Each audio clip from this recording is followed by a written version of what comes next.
for our afternoon, the last part of this afternoon sessions will be Nora Henle, our Director of Marketing and Communications. And Nora is going to talk with us a little bit about how you find your story. So with that, Nora, I'll turn it over to you. All right. Thank you, Sarah. Hi, everyone. As Sarah said, I'm Nora Henle. I'm the Director of Marketing and Communications for the Spina Bifida Association, and it's my pleasure to work here and my pleasure to be here with you today. I do wish that we could all be on Capitol Hill together, but please know that your time spent with us today for Virtual Teal on the Hill is just as important and impactful. I'm really excited to talk to you about your story. I by no means feel I'm a storytelling expert, but I do know from experience that our community has some of the greatest people and stories out there. And it's my hope today that I can help you unfold your story to make a stronger impact in your advocacy work. We're going to walk through why stories are important, ways to structure your story, and how it can make a difference in our asks. I know you've heard a lot about the CDC, the work the Spina Bifida Association has been doing, the work our amazing clinics have been doing, and that increase in funding. If you've caught yourself wondering a few times, like, how does this relate to me? How could my story support this? That's okay. I'm hopeful that you saw Will and Megan's presentations earlier. They did a really great job of walking through how our stories could fall into that. But just to bring it home, I'm going to reiterate it one more time. The reality is, if you have spina bifida or someone you love has spina bifida, if you've had a surgery or multiple surgeries, if you're without a doctor or you have a team of doctors, if you've aged out of a clinic or you're concerned about your child or patient aging out of a clinic, that automatically makes you a really important piece of this work being done through the National Spina Bifida Program. The experiences that you've gone through because of spina bifida can shape the data that decides what we learn, what we know, and how we move forward. Today, your story is important because we cannot grow our work at that program without it. Because without your story and sharing what you've gone through, your legislators won't know just what that increase in funding can do. We know that it can change the future. We know that the future can be better and brighter. So I'll say it again for emphasis, you are a really incredible, important piece in all of this work, and we truly cannot do it without you. So with that being said, I'm going to share a video message from my dear friend, Amanda. I had the privilege of being on Amanda's advocacy team for the 2018 Teal on the Hill event. She's just going to talk a little bit about her experience, the CDC ask, and then we'll circle back and I'll let you know what I learned about her. Good morning. My name is Amanda Young and I'm coming to you from Columbus, Ohio. I'm going to keep this short and sweet because as a night shifter, I am actually headed off to bed so that I can go to work this evening. And that's part of my story, and that's what I wanted to share with you today.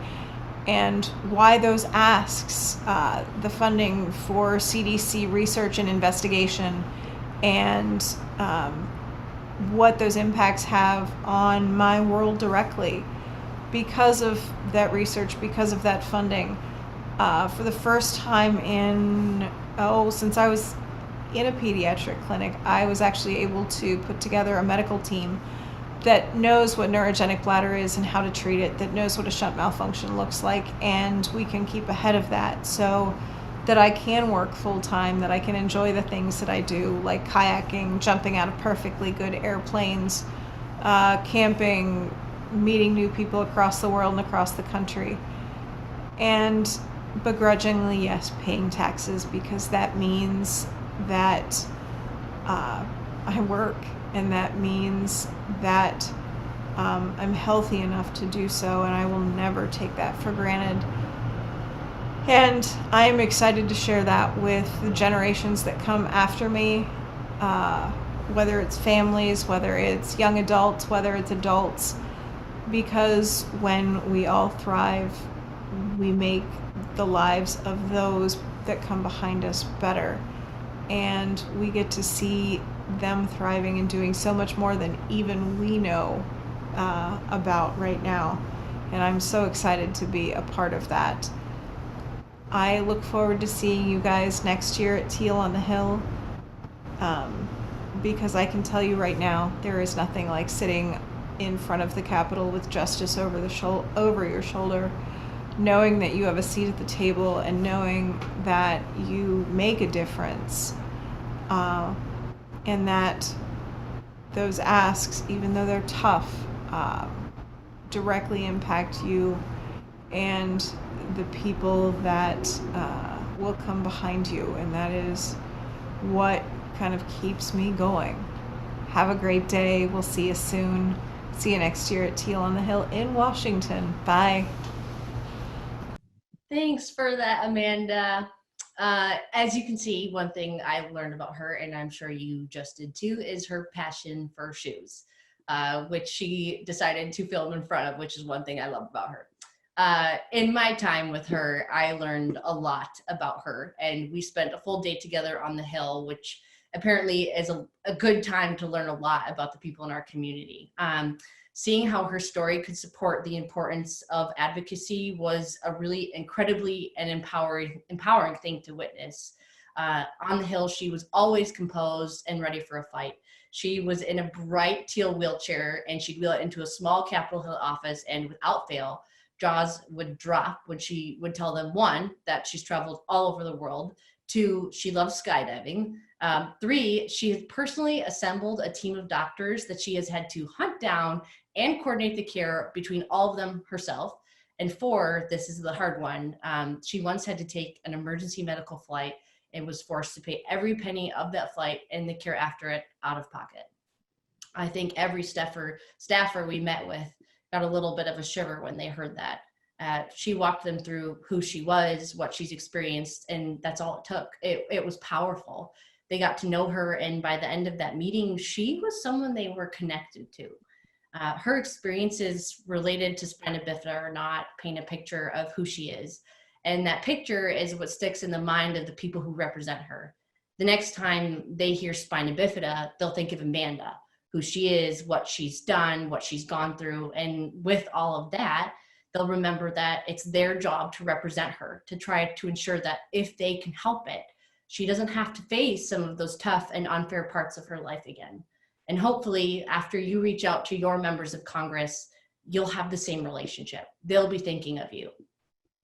So before we jump into structure, I just want to share some fascinating tips about storytelling. I think it's important because storytelling might not seem as important to you as I know it can be, but there's actually some real science behind its power too. Our brains process information in various ways and in various areas of the brain all the time. But when we see information in the form of spreadsheets or bullets or lists, only 2 parts of our brain are activated. When a story is absent, that's about all that lights up. It's really just processing the words. If you add a story, something that paints a picture and bubbles emotion, our brain is still processing words, but a variety of other brain regions light up as well. When we hear a story, events in the story can activate the same parts of the brain that would be activated if the events were happening in real life to you, right then and there. That's pretty cool. The point of all of this is to say that your story, which is personal to you, can easily become personal to the people who represent you. And that's why this time together and our teamwork and advocacy is such a big deal. We really are making a lot of friends on Capitol Hill.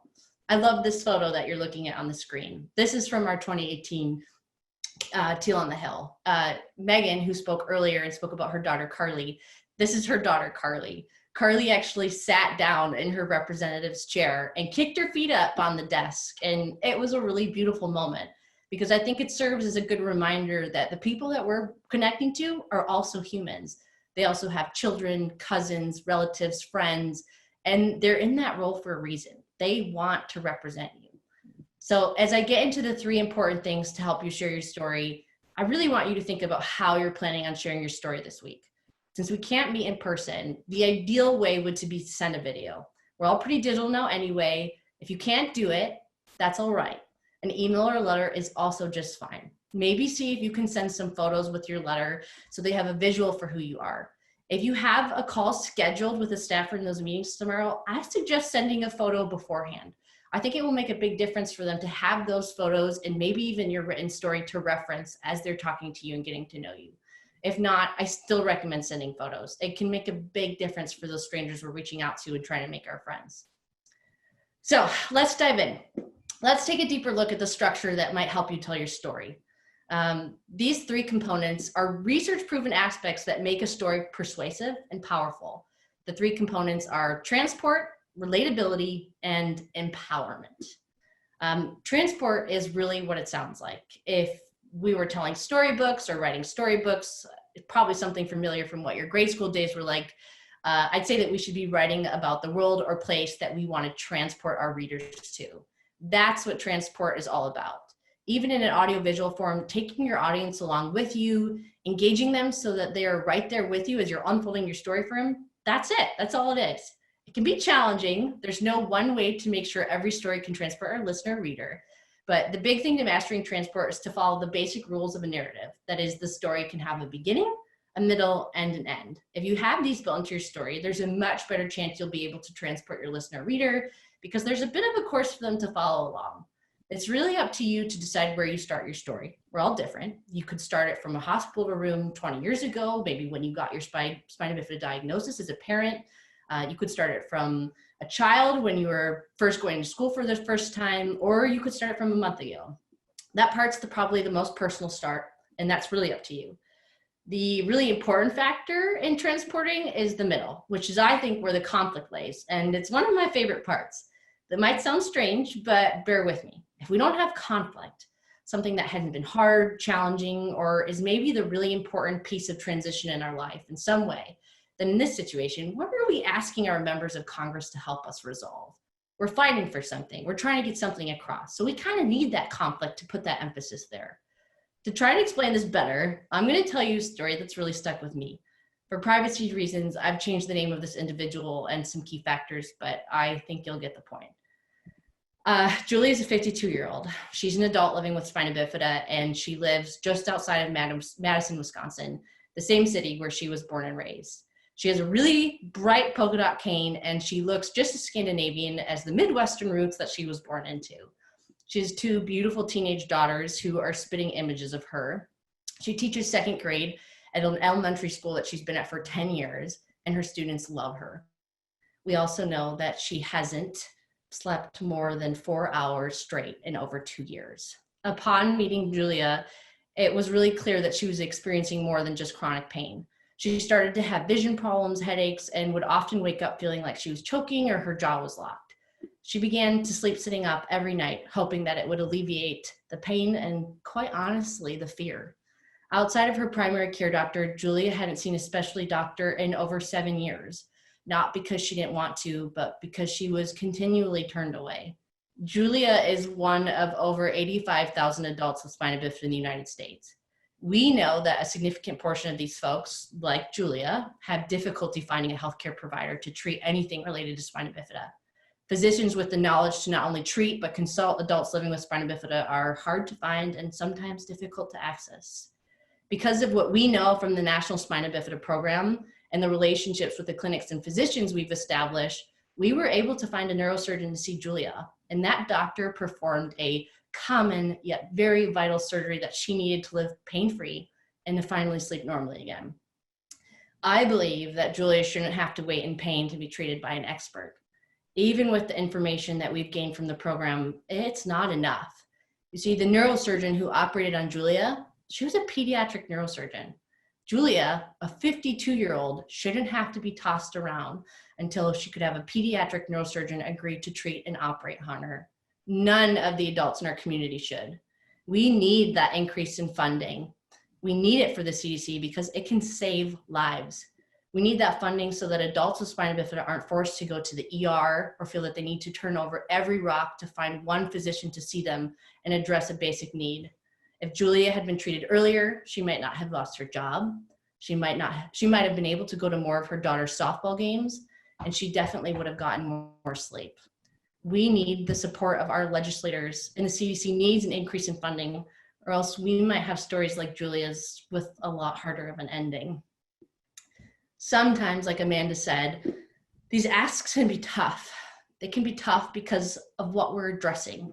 It requires us to be a little vulnerable and a little bit emotional, but that's also why they're so important. Julia's story is hopefully a good example of how your story can be structured for our advocacy work. If I told it right, you were hopefully transported with me to meeting her. We learned a little bit about her, where she's from, what she does, who she is, and then we got brought into the middle where that conflict lay. And that conflict was a really important part of the story that transitioned us to the end, or in this case, the ask.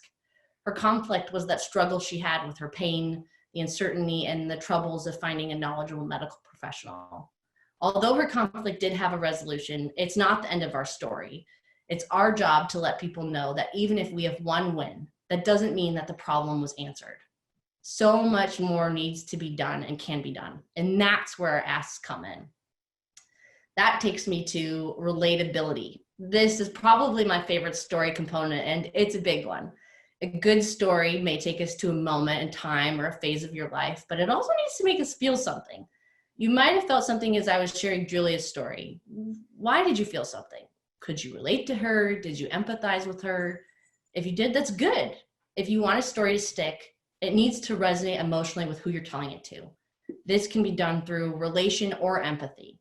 This requires us to be vulnerable and emotional. One of my favorite quotes goes as follows: "Facts and figures can change minds, but emotions and vulnerability can change actions." I think that's a good example of what we saw earlier in that photo with Carly in that representative. I think he could probably relate to her and Megan in that room a little bit. He probably got a kick out of seeing her in her desk, because my guess is he has kids too. And hearing Megan and hearing Carly and the stuff that they've had to gone through, he probably hit a note with them. Another really important piece of all of this is, again, you. You are the first person you need to move in your story. The best way to know if your story has emotional resonance that makes it relatable or draws on empathy is if it makes you feel something. And that's where honesty comes in. You have to be honest. Rooting your message and honest emotional content will help you feel connected to what you're saying and also help your audience feel connected to you. And the last but not least is sympathy.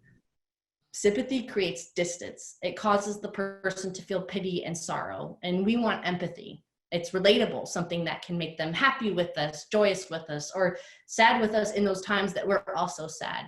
It requires them to be your partner, and it leads them to take action from you. I love this, but a few great examples we had actually came from last year. These are great examples of relatability that are from the real meetings that we had. In one meeting, folks were meeting with a staffer, and the first question we always ask is, do you know anything about spina bifida? And that staffer had shared that he had just gotten a spina bifida occulta diagnosis. That was incredible. I mean, nobody expected that. Another meeting, we had a teacher who had previously had a class with 2 students who had spina bifida. She was so excited to meet our group. She was just charged, ready to talk, and ready to help. In another meeting, a staffer had shared that they had a goddaughter with spina bifida, and she was so excited and moved by our work, she wanted to come to Teal on the Hill in person this year. And a really big one was a representative who came out and shared something with our group that he had never shared with anybody before. He had had a baby sister who passed away just 2 months after birth.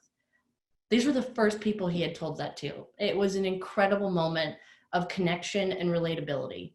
When we're honest about who we are and what we've gone through, you never know who might step into your story with you.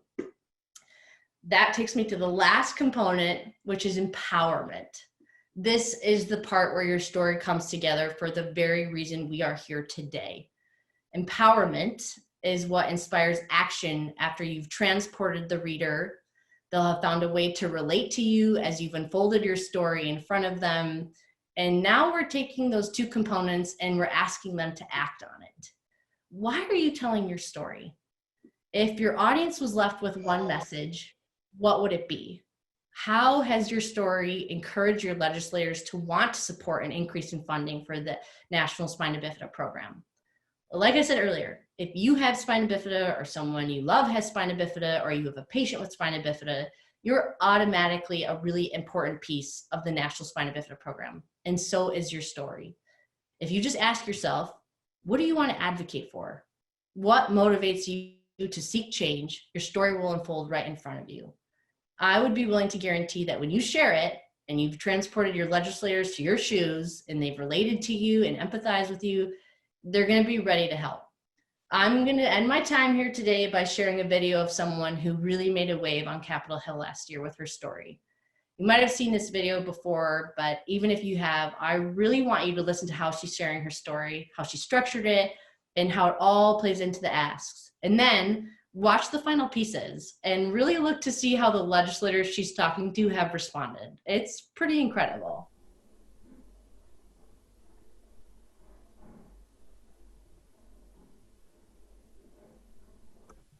Thank you, Donna, and we'll recognize you for 5 minutes. Good afternoon, distinguished committee members. Thank you for the opportunity to provide you with testimony of my experience of what it's like to live as an adult with spina bifida. My name is Donna Jones, and I'm here to represent with honor the Spina Bifida Association. We are requesting $8 million for the National Spina Bifida Program housed at the National Center on Birth Defects and Disabilities at the Centers for Disease Control and Prevention. As a former Capitol Hill staffer, I understand just how important these committee meetings are. When I was born on the island of Guam in 1976, the doctors told my parents, "She will never walk, she will never talk, she will be a vegetable. You have a normal older daughter.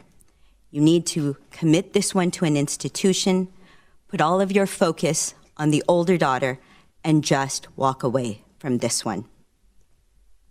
This April 20th, I will be 43 years old. I love birthdays because with every birthday, I continue to defy all the negative messages that the doctors gave to my parents and the messages that people continue to give me that are negative. I am part of the first generation to survive to adulthood. The big obstacle to this is that adult care doctors do not have protocols in place to treat our myriad of issues. Most have never even seen a patient with spina bifida. The majority of the spina bifida population remain under the care of multiple pediatric specialists. These doctors are the only ones who have treated a large number of us. The reality is, I may never transition to adult care. Under the auspices of the Centers for Disease Control and Prevention, the National Center for Birth Defects and Developmental Disabilities, and the Spina Bifida Association had developed the National Spina Bifida Patient Registry. The registry stores data on patients from 24 spina bifida clinics in the United States.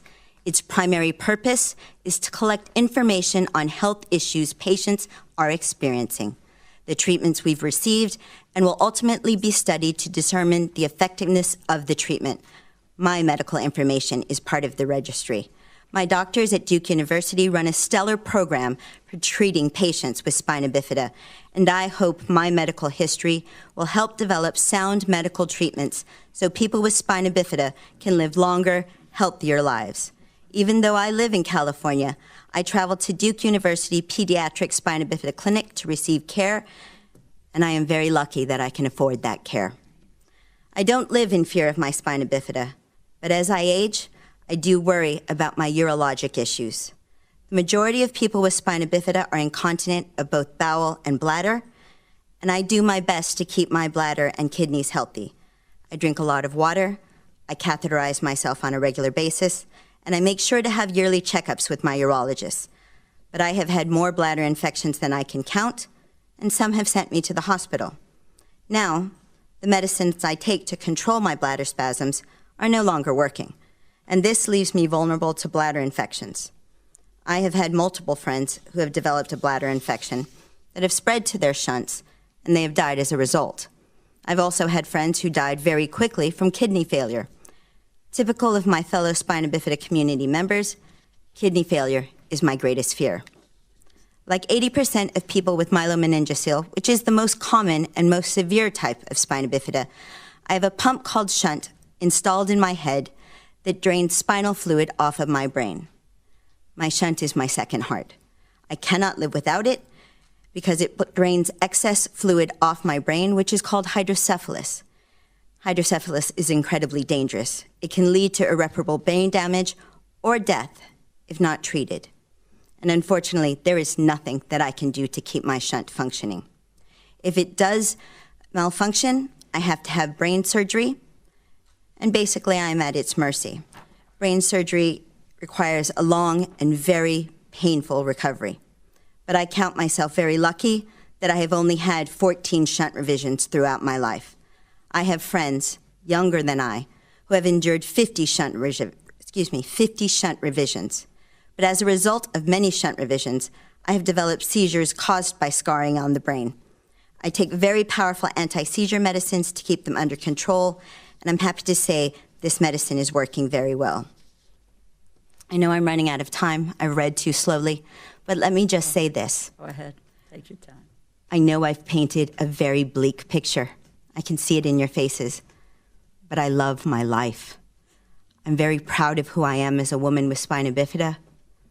I'm very lucky to be alive and to be an American. I love living in this great nation. But the reality of the situation is that I don't ever want anyone to pity me, but I also look forward to a day when there is a cure for spina bifida. Because as much as I love my life, do I want another baby born who has 32 surgeries like I've had, or 60 surgeries like some of my friends have had? No, I don't want that. My dear friend and mentor, Tom Barak, died last November at the age of 58. I miss him more every day, but I take comfort in knowing he didn't die of a spina bifida-related problem. He died from a blood clot, like so many other people who don't have spina bifida. Tom got to grow old with spina bifida. I know most adults don't consider 58 as old, but by spina bifida standards, I and Tom, we're old. My neurosurgeon jokingly tells me every time I see him, try to behave, Donna, because you are old with spina bifida. And he's right, I'm old. But I want the opportunity to grow old enough to look in the mirror and see wrinkles on my face and more gray hairs on my head than I can count. This is a dream I never allowed myself to have until I was in my 30s. I respectfully ask you to increase funding for the National Spina Bifida Patient Registry, as well as additional funding for a hydrocephalus protocol development. These funds will help those who come after me live healthier lives and help us all live long enough to see wrinkles on our faces. And I want to thank you personally for the wonderful words that you've said to each and every one of us, for your commitment to our issues and your commitment to the American people and our healthcare issues. As an American and a former Hill staffer, that means so much to me. Thank you, and God bless you. Well, thank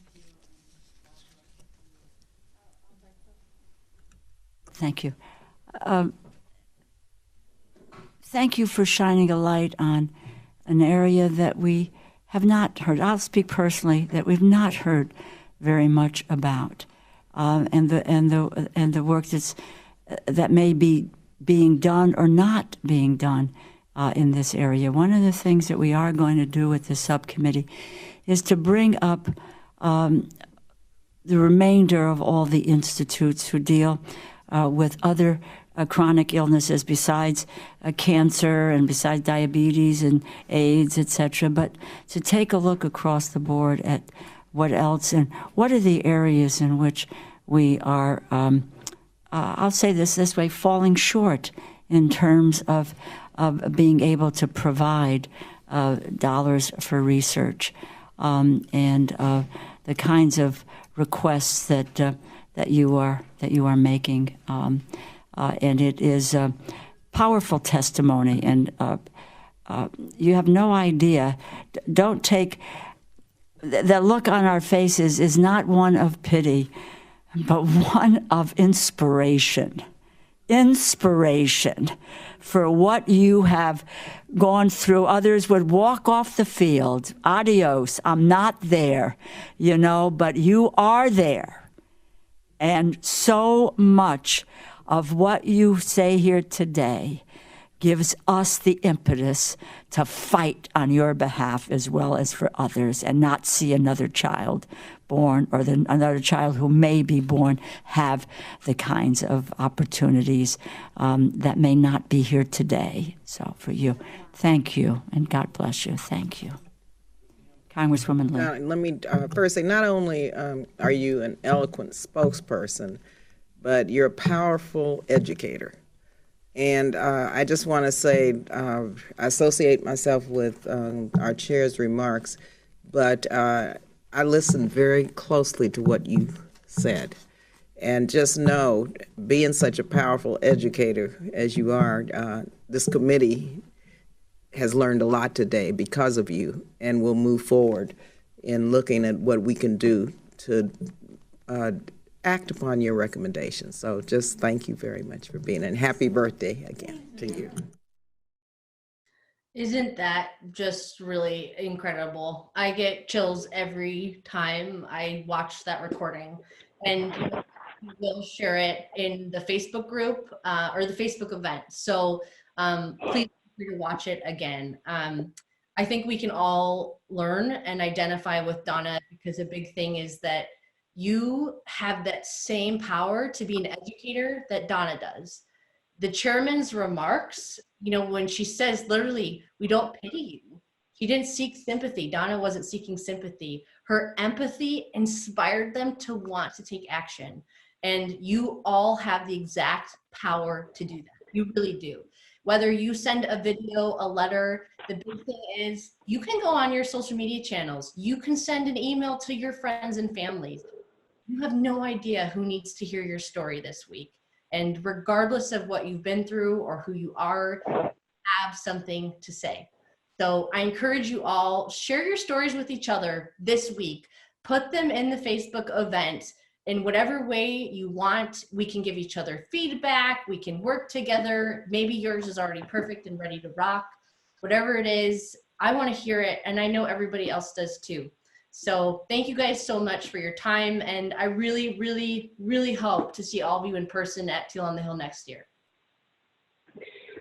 Thanks, Nora. So when you want to hang around, we have a few questions. And I just wanted to say, too, that several of us had the pleasure of sitting in the room and watching Donna give that testimony. And what many of you may not know is that over her left shoulder, or I'm sorry, her right shoulder, there were 4 seats over. Kathy Bates was testifying that same day on behalf of the Lymphedema Association. And so she was in a room with a lot of powerful people. And I will tell you that the people who were on the committee, there were a few Kleenex being pulled out with that story. That's how I knew we made the difference. And that was how we knew that we were probably going to have success last year at getting our ask, which was $8 million, which we did on the House side. The problem was the Senate. So we've concentrated this year more on the Senate because of that. But the fact of the matter is, stories do matter.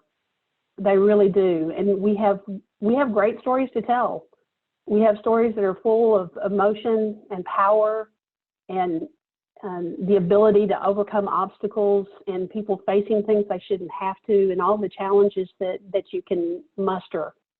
Some more so than others, but they all have that in there. And we all have to be willing to share and be vulnerable. And I think what you did was give everybody an outline of how to do that. And I really appreciate that. I think so. So this is from Shoshana.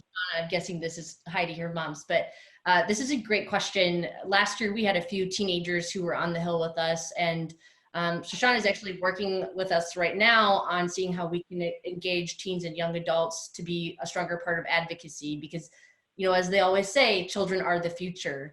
I think Will and Megan kind of touched on this earlier, and this requires a little bit more work, but I encourage you to do a little bit of research on your legislators. Even if they don't have children who might be your age, you have no idea what other family members they might be involved in, or people in their community who they know who could be your age. They could be a teenager. If not, they might just be really passionate about something in your age group. So look at some earlier legislations, look to learn a little bit about them personally. That can always make an appeal a little bit easier. But again, I think the big thing is to just be vulnerable and emotional with what you're telling him.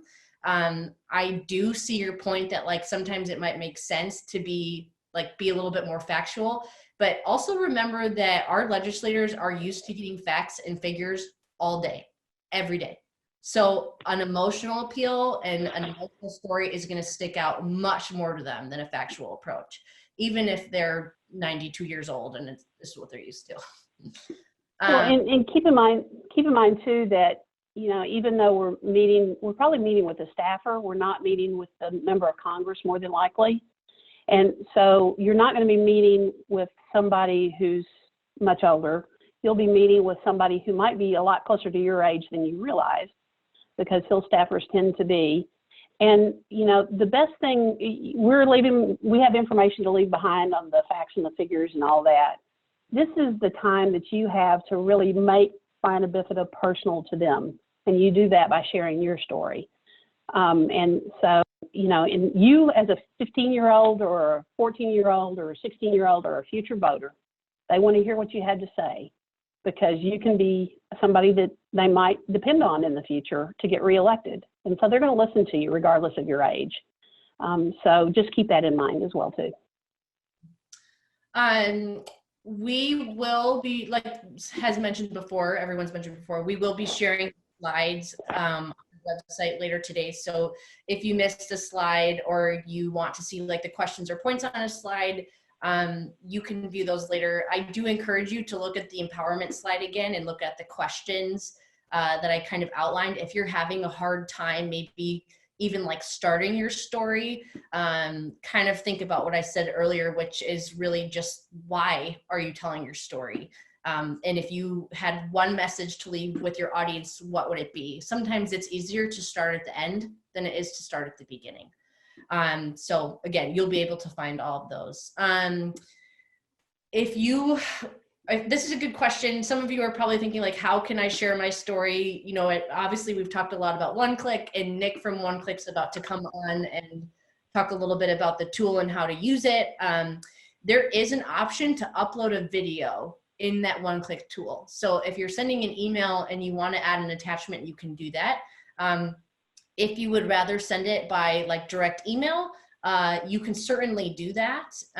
You just have to get either like the staffer's name, or you can always email us and we can see if we can help you get it. But all that information's online. One thing we did learn is to make your subject line really kind of personal.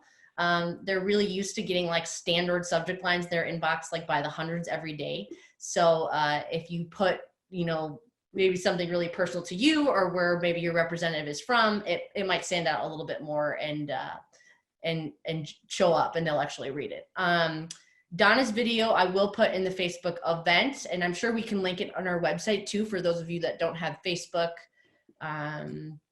Let's see, what else do we have?